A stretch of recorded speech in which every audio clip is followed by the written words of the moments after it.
The door opened before I knocked. A girl stood in the frame, maybe 7 years old, one pigtail carefully done and the other half undone, and hanging past her ear like she'd started the morning with a plan and abandoned it midway through. She studied my face with the focus of a child conducting a silent evaluation, which lasted exactly 2 seconds. Then she turned and screamed back into the apartment at a volume that would have impressed a fire drill. "Mom, it's the man you dream about." I stood there with my toolbox in one hand, my knuckle still raised to knock on a door that had beaten me to it, and I genuinely did not know what to do with those 7 words. I'm not sure anyone would. From somewhere deeper in the apartment came a sound that wasn't quite a gasp and wasn't quite a crash, but existed in the space between them, followed by quick footsteps, followed by a woman appearing at the end of the hallway. She was drying her hands on a dish towel. She had not yet seen me, and then she did, and the dish towel went very still. She stopped. Her face did something that took several seconds to complete, a sequence of expressions moving through each other like weather changing, and the one that landed was the specific look of a person who has just watched their private life walk out to the front door and introduce itself. The girl looked up at her mother, entirely satisfied. "I told you I'd recognize him if I saw him." "Lily." The word came out quiet and controlled in the way words come out when quiet and controlled is costing you everything you have. "Go to your room." "But Mom." "Now, please." Lily went. Not immediately, and not without turning back once to give me a long, assessing look, the way a scientist glances back at a result before stepping away from the microscope, a result that has confirmed the hypothesis and is interesting, but not at all surprising. The bedroom door clicked shut behind her. And then there was just the woman in the hallway, and me on the doorstep, and the particular silence that follows a small person detonating a grenade and walking calmly away from the blast. I found composure somewhere around then. "Apartment 4B? I had a call about a kitchen sink." "You did," she said. Yes. Come in." She stepped back, made a gesture with the dish towel. "I'm Mara Linden." "Daniel," I said. "Vance Plumbing." She nodded as if this information was confirming something she already knew, which I would find out later was exactly what it was. The sink was real. I want to say that clearly because the rest of what happened was complicated enough that the sink deserves its own moment of acknowledgement. A genuine repair call. The P-trap had corroded, the drain had backed up, and the fix would take about 40 minutes with a new coupling from the truck. I knew what I was doing. I had a completely clear plan.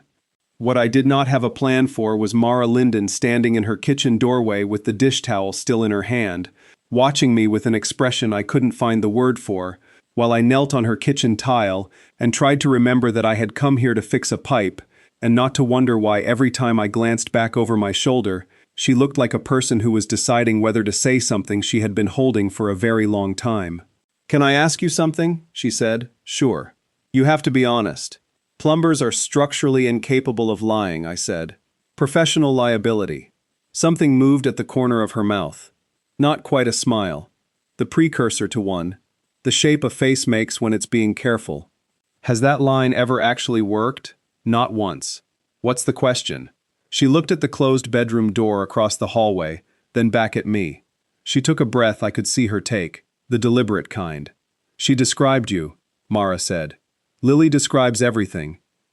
Every story I've ever told her, every detail, she holds all of it and she has no filter, and I should have thought about that before I requested the specific contractor through the service, but I didn't expect." "What did you tell her?" I asked. "That once, a long time ago, I met someone kind." She said it directly without decoration, when I needed kindness very badly, and she wanted to know what kindness looked like, which is the question of a 7-year-old who has been thinking about something, and so I described him. I described you. I set down the channel locks on the kitchen tile very carefully. "Mara Linden," I said. She looked at me. From Calloway Street. The dish towel hit the floor. She didn't pick it up. 11 years is a long time. Long enough to stop expecting a face, and then one day it's just there again.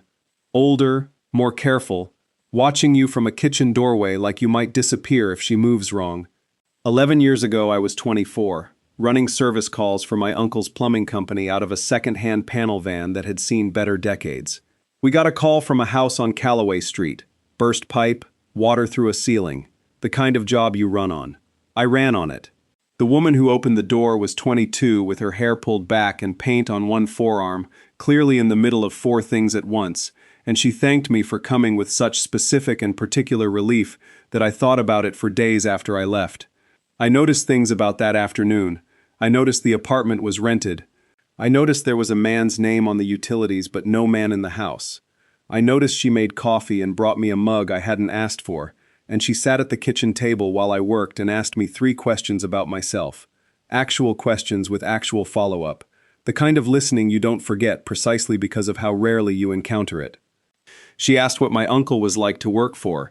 She asked if I liked the city or would rather be somewhere else. She asked whether plumbing was what I'd planned on, and I said it wasn't. I'd planned on architecture. And she said what happened, and I said money happened and life happened the way it does. And she nodded like she understood not just the answer but the whole territory it was standing in. Then the pipe was fixed and I left, and I thought about calling, and I didn't call because I didn't have a number, and the man's name was on the utilities, and the world felt large enough to have a next version of everything. I thought about that door for weeks. And then the company moved service areas, and Calloway Street fell off my route, and 11 years went by in the ordinary way 11 years go. You remembered me, I said. I remembered you, she said. There was no embarrassment in it. Just the fact, offered plainly. Why? She bent down and picked up the dish towel. Folded it once, set it on the counter. When she looked at me, the mortification from the doorstep had settled into something quieter and more honest than anything she'd worn since I arrived.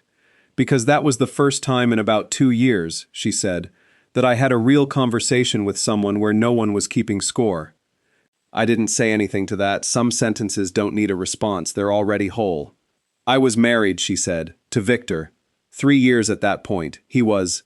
A pause in which she clearly chose her word. Precise. About things, the house, schedules, who came and went, and what I said, and who I said it to. A pause. He was at work when the pipe burst. When I called him, he told me to handle it myself because he was in a meeting and couldn't deal with my problems right now. She said that last phrase with a flatness that told me she'd heard the exact cadence of it enough times that it had been grooved into her. And then you came and fixed the pipe and drank the coffee and asked me what I was painting. What were you painting? Sunflowers. Terribly. The almost smile made it the whole way this time. They looked like distressed traffic cones. I laughed. The actual kind, not the polite version. And her smile held, and for exactly a moment the kitchen felt like a room where nothing complicated was happening, which I was beginning to understand was something this apartment needed more of. Then her phone buzzed on the counter. She looked at it and didn't pick it up, and the smile went somewhere it would have to wait. I saw the name on the screen before she turned it over. 1 word. Victor. She didn't explain it. She asked if I needed anything to finish the repair. I said no. I went back under the cabinet. The new coupling was in my bag. I had 4 minutes of actual work left. From the doorway came the soft sound of a small person arriving and deciding to be present. Are you staying for dinner? Lily asked. Lily. From the counter. Quiet. I'm asking. He's working, baby. Lily received this information and processed it with visible scientific patience. Do you like sunflowers? I looked back over my shoulder. Mara's back was to both of us, her face toward the window above the sink, looking at something in the middle distance that wasn't outside the glass. Very much, I said. Mom paints them now. She's better. Lily delivered this as fact. She kept your card. In the back of her sketchbook. From your uncle's old company. I found it when I was 5. A pause. I thought it was a clue about something important. Mara turned around. Lily, I'm going. She went. The bedroom door clicked shut. Mara pressed 2 fingers to her forehead and stood very still in the way people stand when they are working hard at being steady. She kept my card, I said. She found it. I kept it for a while. Her voice was measured.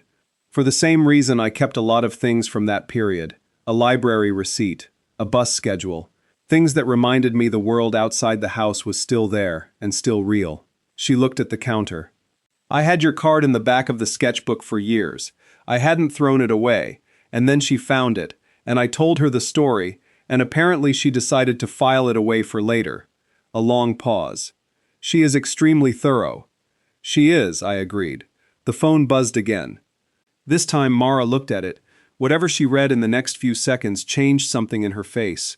Not fear exactly, but the specific look of someone who has been expecting a certain event for a long time and is now watching it arrive and finding it exactly as bad as they'd prepared for. He calls a lot? I asked. We've been separated 14 months. Her voice was controlled. The divorce is in process. He doesn't accept that it's final. She set the phone face down on the counter. He files things, motions, requests, procedural delays. He has a very good attorney and a very clear strategy, and the strategy is to make the process expensive enough and long enough that I run out of resources before he does. What's he after? Lily. She said it simply, without armor around it. He wants primary custody. He won't get it. There's no substantive case for it. But he doesn't need to win primary custody.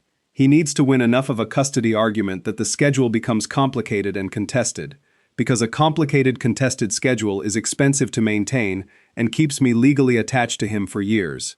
She looked at the window. He's been telling the court I'm emotionally unstable. He has a therapist prepared to testify. He has examples he plans to use.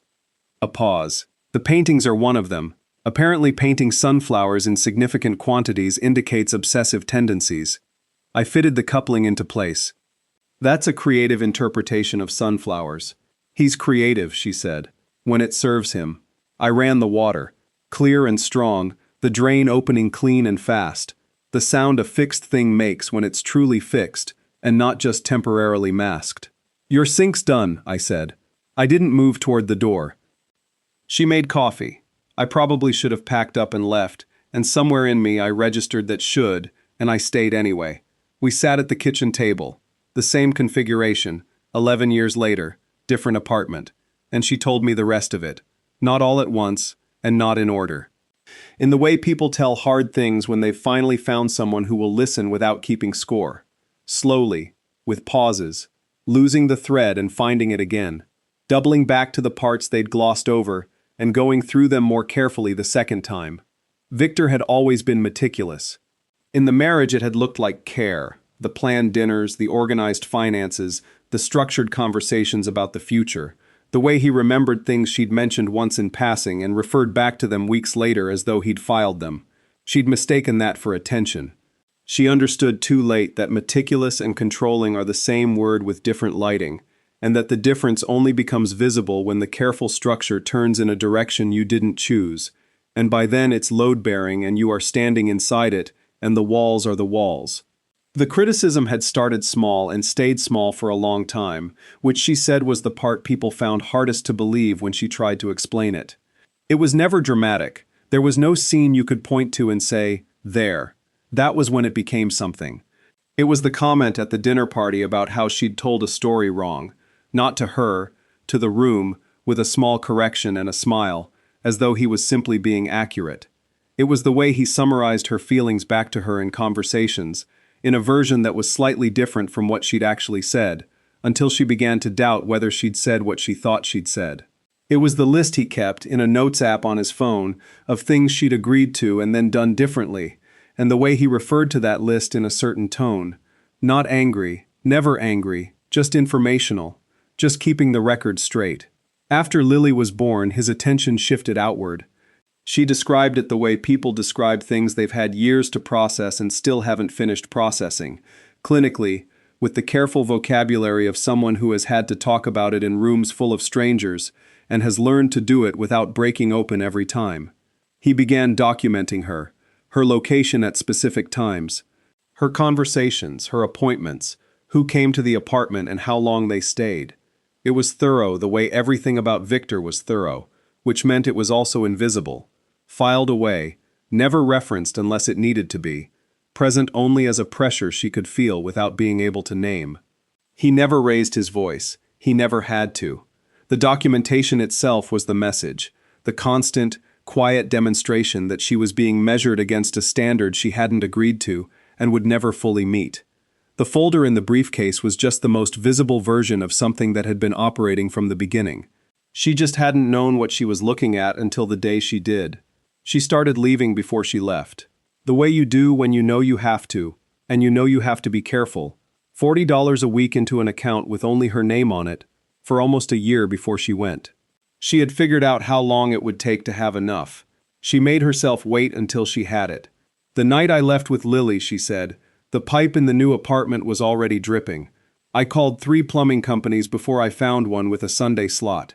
She wrapped both hands around her mug. I didn't connect the company name to the card in the sketchbook until the dispatch confirmation came through with a name. Mine? Yours. She looked at the mug. I almost called to change the booking. I decided that was an insane response to a coincidence. And was it? She looked at me.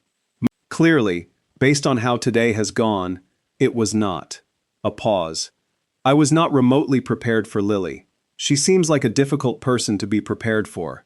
She has Victor's thoroughness and my sense of what matters, Mara said.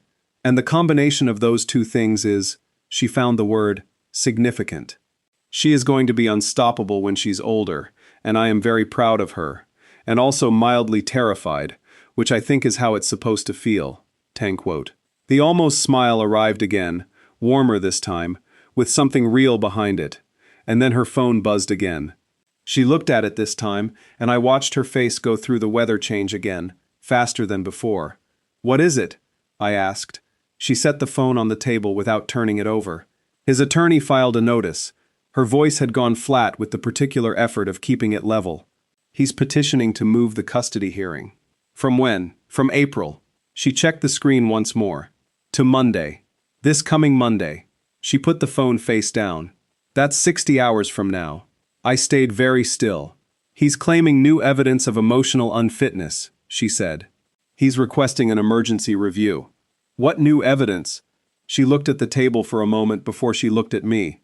2 months ago, I found out he has a private investigator watching the apartment, photographing anyone who comes and goes. She held my gaze. He has been building a file. A pause, including today. I understood what she was telling me before she finished telling me. He'll use the photos of you being here, she said. He'll frame it as a man in the apartment while Lily was home. He'll make it evidence of poor judgment. Her voice stayed steady. He is very skilled at making things into evidence of something they aren't. The kitchen was quiet for a moment. What do you have? I asked. On your side. What does your attorney have that she can actually use in 60 hours? She has the communication logs, the pattern of contact, the legal filings themselves, which demonstrate a strategy of harassment rather than genuine custody concern. She has character witnesses. Mara paused. She doesn't have anything that changes the financial picture, because his attorney has presented his finances as simple and clean and orderly, and that's... She stopped. And that's what? I said. A silence. The weight of a decision being made in it. Stay there, she said. She got up and went to the bedroom. I heard a closet open. A few seconds of quiet, and then she came back carrying a shoebox, which she set on the kitchen table between us. I recognized it immediately for what it was, the kind of filing system you build when you don't know exactly what you're building toward, when something in you knows that someday a record will matter but you don't yet know what record or when. Receipts. Screenshots printed on regular paper because she'd been afraid to keep them on a shared cloud account. Dates written in ballpoint on the backs of envelopes. A notebook filled with small, careful handwriting. The handwriting of someone who was doing their thinking in a place and at a time when they didn't want to be noticed thinking. There was a section of printed text messages from the last year of the marriage. Not the worst ones, she said. The ones that were just cold. The ones that sounded perfectly reasonable if you only read one, and were devastating only in aggregate. Only when you could see the pattern of them, the way they stacked into a structure. There were printed emails from his attorney's first filings, with passages highlighted in yellow where the language about her fitness as a parent had appeared as though from nowhere, fully formed, citing incidents she recognized as real events that had been rearranged until they meant something different. There was a handwritten page, not in her handwriting, that she said was a list she'd found in a jacket pocket 3 years into the marriage. She didn't know what it was a list of for a long time. And then she understood. And she'd taken a photo of it and kept the photo. I kept everything, she said. Because he kept everything, I figured whatever game this was, the rules required documentation. Has your attorney seen all of this? The obvious pieces, the communication logs, some of the texts. She touched a folded printout near the bottom of the box, her fingertips resting on it without unfolding it. Not this. She took it out and unfolded it on the table. A bank statement. Not hers, his. 1 month statement from an account she had found while she was still in the marriage and had briefly, accidentally, had access to his files. The statement showed 2 transfers per month to a second account. $700 each time. $1,400 a month, consistent, for as far back as the statement ran. His attorney listed all of his financial assets in the divorce filing, she said. This account is not on the list. I looked at the date. When did you find this? 2 years before I left. I photographed it on my phone and hid the photo. She kept her eyes on the paper. I didn't touch the original. Does he know you have this? No. Does your attorney? No. A beat. I was afraid to use it. Afraid that if I presented it and something went wrong procedurally, he'd know I had it and use the knowledge of it as leverage before I could get clear of him. So I held it. She sat very still. And then I left, and I kept thinking maybe I didn't need it. Maybe it was over. Maybe it would just end on its own. It didn't end. It didn't end. I looked at the statement. At the $1,400 a month in regular transfers to an account his attorney had decided not to mention.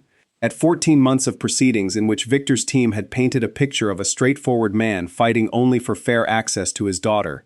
I looked at the notebook, at the shoebox, at years of careful, frightened documentation she'd been carrying alone in a closet because she wasn't sure there was ever going to be a room where it was safe to open it. Mara, she looked up. Your attorney needs all of this tonight, I said. Not tomorrow, tonight. Because Monday morning, Victor's attorney is going to walk into that courtroom with photographs of a plumbing truck in your parking lot, and your attorney needs to walk in with 14 months of monthly transfers to an undisclosed account. She was very still for a moment. Then, why would you? Because you kept the card, I said. She looked at me with an expression I couldn't fully read, the expression of someone who has been braced for a certain kind of conversation for such a long time that a different kind arrives and they don't have the right category for it yet.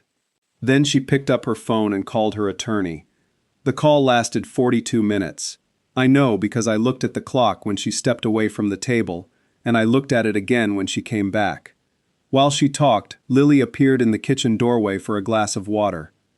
She filled it carefully at the sink, the fixed sink, and turned and looked at me with the expression I'd been seeing since the door opened. The one that wasn't a child's expression at all, but something older, more patient, more observant. Are you helping? She asked. Trying to. She considered this. Mom doesn't let people help her very often. She held her water glass with both hands. She says it's because she's capable. A pause. I think it's because the last person who said he was helping her wasn't helping her. He was helping himself. She said it without drama or editorial weight, the way she said everything, as fact that was simply available and therefore worth stating. That's different. She took her water and went back to her room with the quiet certainty of someone who has said exactly what she came to say. Mara came back when the call was done and stood in the doorway with one hand on the frame. I could tell from the set of her shoulders that something had shifted. Not just the conversation, but something underneath it. She thinks the account transfers are significant, she said. Very significantly significant. If there's a pattern of concealed assets, it doesn't just affect the custody argument, it changes the entire financial structure of the divorce settlement, which means it changes the incentives behind every motion he has ever filed. She paused. She wants to file an emergency response tonight and include a request for a full financial disclosure and an immediate audit. Another pause. She also found something while I was on the phone. Victor's attorney included an affidavit from the therapist who evaluated me, the one who concluded that my painting indicated obsessive tendencies. Her voice was very precise. The therapist's name is on the filing. My attorney searched it in the time we were talking.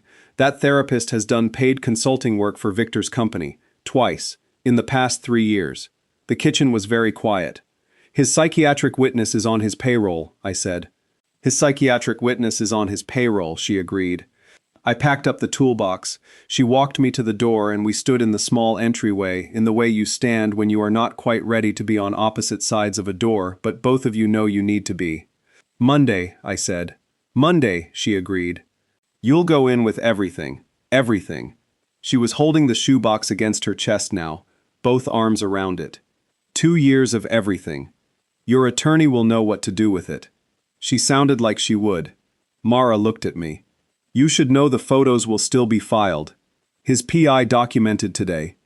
That doesn't go away. I know. It might look. A licensed contractor at a residential address for a plumbing repair, I said. If your attorney can't handle that argument, she's in the wrong profession.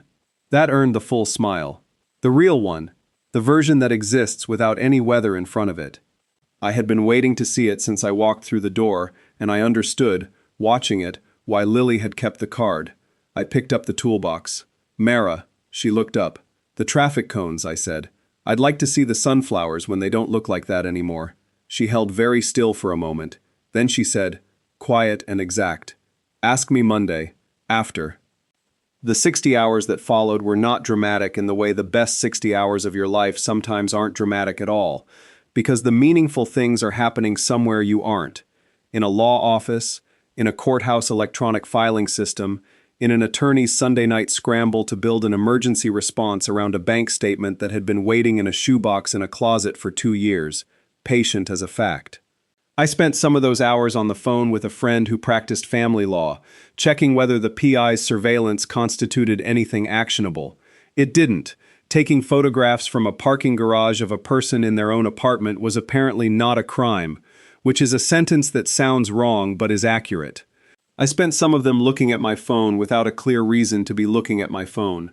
I spent one evening sitting in my apartment thinking about a 7-year-old who opens doors and reports facts, and had apparently made a decision at some point before age 7 that the clearest way through complicated situations is to say exactly what is true and let the room sort itself out from there. I thought about what it takes to stay that clear when everything around you has been designed to complicate things.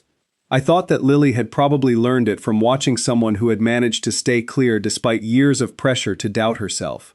I thought that kids learn what they live, which means she had been watching her mother be precise and careful and honest, even when it would have been easier not to be, and she had decided that was the right approach to being a person, and she was practicing it at full volume. I thought if that's what they built together in 14 months in a small apartment with a dripping pipe and a shoebox in the closet, the two of them are going to be formidable. Sunday evening, Mara texted to say the emergency response had been filed, all of it, and that her attorney had called it the most organized body of evidence she'd seen from a self-represented pre-separation witness in 15 years of family law. I didn't respond to that part, I just wrote back, Monday. She wrote back, Monday. Monday morning I did not go to the courthouse. There was no reason for me to be there, and several reasons not to be, and Mara had a lawyer and her own careful, stubborn competence, and she did not need me in the room. What she had needed was someone to tell her the shoebox was worth opening. What she had needed was one evening at a kitchen table where no one was keeping score. What I found out later, from her text and then her call, Victor's attorney presented the photographs. 8 of them. A truck in the lot. A figure at the door. Shapes in a lit kitchen window taken with a long lens through a parking garage. The argument was the one she'd predicted. A man in the apartment while Lily was home. A demonstration of the kind of judgment that made the emotional fitness narrative credible. Mara's attorney submitted the bank statements. 14 months of $700 transfers, twice monthly, to an account not named in any financial disclosure Victor had provided to the court.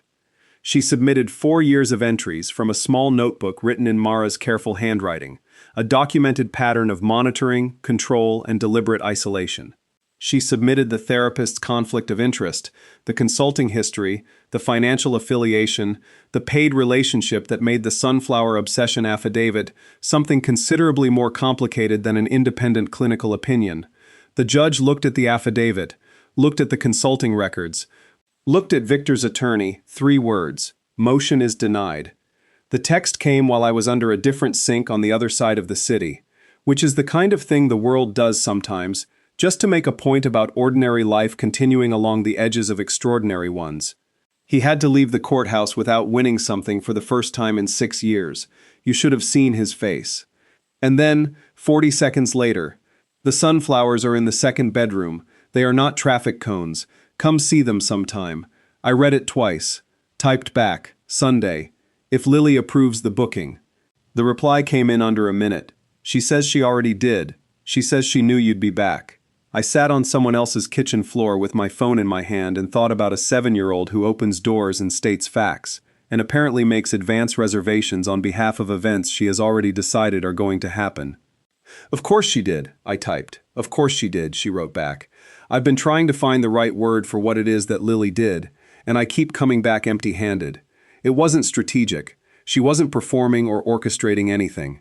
She just opened the door and said the true thing, the way she always does, because she's 7 and she holds information carefully, and she has no filter, and she has been paying close attention to everything her mother has ever told her, and has decided that the relevant information in any situation is the honest information, and she operates on that principle fully and without apology.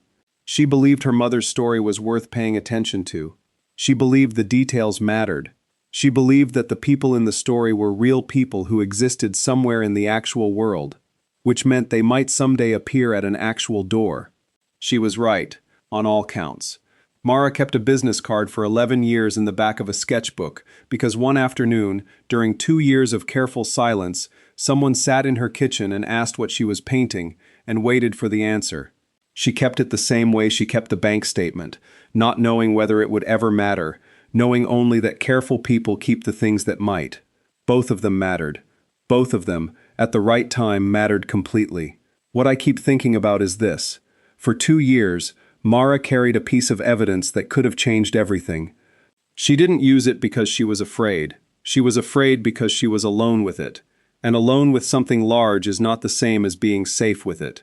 She needed one evening at a kitchen table where no one was keeping score. She needed someone to look at the shoebox and say, "Open it. The time is now." Sometimes that's all it takes to turn a document from a burden into a weapon. I think about the card a lot too. The card she kept in the back of the sketchbook for 11 years. I had printed about 400 of those cards for the company. I handed them to customers every day for 3 years, and I forgot them the moment they left my hand. And one of them traveled 14 years through a marriage and an escape and a new apartment and a 7-year-old's pocket and a legal battle, and it ended up at a kitchen table where it turned out to matter.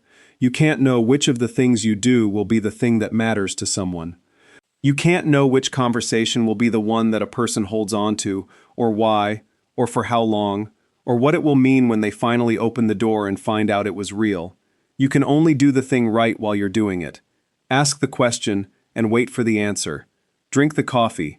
Show up when the pipe is burst. The rest has a way of taking care of itself. I want to leave you with something before I go, because I think some of you are carrying a shoebox of your own.